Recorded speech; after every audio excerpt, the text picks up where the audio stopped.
Hi friends, இன்றைக்கி நடந்த cook with கோமாளியில் விந்துலேக்கா அவங்க செஞ்ச வெண்டைக்காய் குர்குரே இந்த ரெசிபி தாங்க இன்றைக்கி பார்க்க போகிறோம். இது ரொம்ப சிம்பிளாகவும் இருந்தது, நல்ல கிறிஸ்பியாக டேஸ்ட்டாகவும் இருந்தது. இது எப்படி செய்கிறதுன்னு பார்க்கலாம் வாங்க. வெல்கம் டு யாஸ்முஜி கிச்சன்.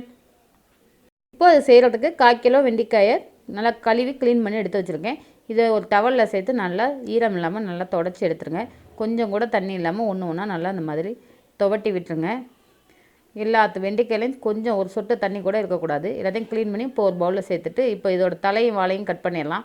கட் பண்ணிவிட்டு இந்த மாதிரி சென்டரில் வெண்டைக்காய்க்கு ஆப்ரேஷன் பண்ணிடுங்க.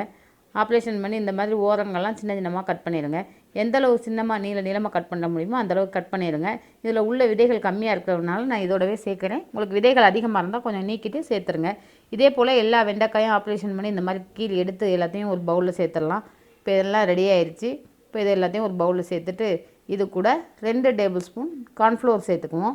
கார்ன்ஃப்ளவர் சேர்க்கறதுனால இதில் உள்ள வெண்டைக்காயில் உள்ள ஈரத்தன்மையெல்லாம் அது எடுத்துரும். இதெல்லாம் அப்சர்வ் பண்ணிக்கிறோம். அதுக்காக இந்த கார்ன்ஃப்ளவரையும் சேர்த்து இதை நல்லா மிக்ஸ் பண்ணி விட்டுருங்க. இந்த மாதிரி 2 கைகளை கொடுத்து இந்த மாதிரி மிக்ஸ் பண்ணி விட்டுருங்க. எல்லாம் மிக்ஸ் பண்ண வெண்டைக்காயில் ஈரத்தன்மையே இருக்காது. இப்போ இது கூட 1 டீஸ்பூன் மிளகாய்த்தூள், 1/4 டீஸ்பூன் மஞ்சள் தூள், 1/2 டீஸ்பூன் உப்பு, 1 டீஸ்பூன் பூண்டு பொடி சேர்த்துக்கிறேன். உங்களுக்கு இஞ்சி பூண்டு விழுதாக இருந்தாலும் சேர்த்துக்கோங்க. நான் பவுடராக இருக்கிறதுனால அதையும் சேர்த்துக்கிறேன். கொஞ்சமாக லெமன் ட்ராப்ஸ் கொஞ்சம் சேர்த்துக்கலாம். இது கூட 2 டேபிள் ஸ்பூன் கடலை மாவையும் சேர்த்துக்குவோம். சேர்த்துட்டு இது எல்லாத்தையும் நல்லா மிக்ஸ் பண்ணிடலாம். அந்த மாதிரியே பாருங்கள் எவ்வளோ அழகாக உதிரியாக வருது. இன்னும் ஒன்றோட ஒன்று தண்டாமல் இதில் கொஞ்சம் கூட தண்ணி சேர்க்க வேண்டாங்க. தண்ணி சேர்த்திங்கன்னா மறுபடியும் வெண்டைக்காய் பிசுபிசுப்பு தன்மை வந்துடும். இந்த மாதிரி மிக்ஸ் பண்ண எல்லா மாவையும் அதுவே இழுத்துக்கிறோம்.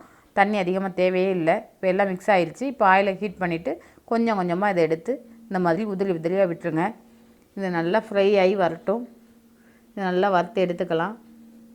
ரொம்ப கருகிடவும் கூடாது. நல்லா முருகலாக வந்ததுக்கப்புறம் ஆயிலை வடிச்சிட்டு இப்போ இது எல்லாத்தையும் ஒரு பிளேட்டில் மாற்றிடுறேன். இப்போ இதெல்லாம் எடுத்தாச்சு.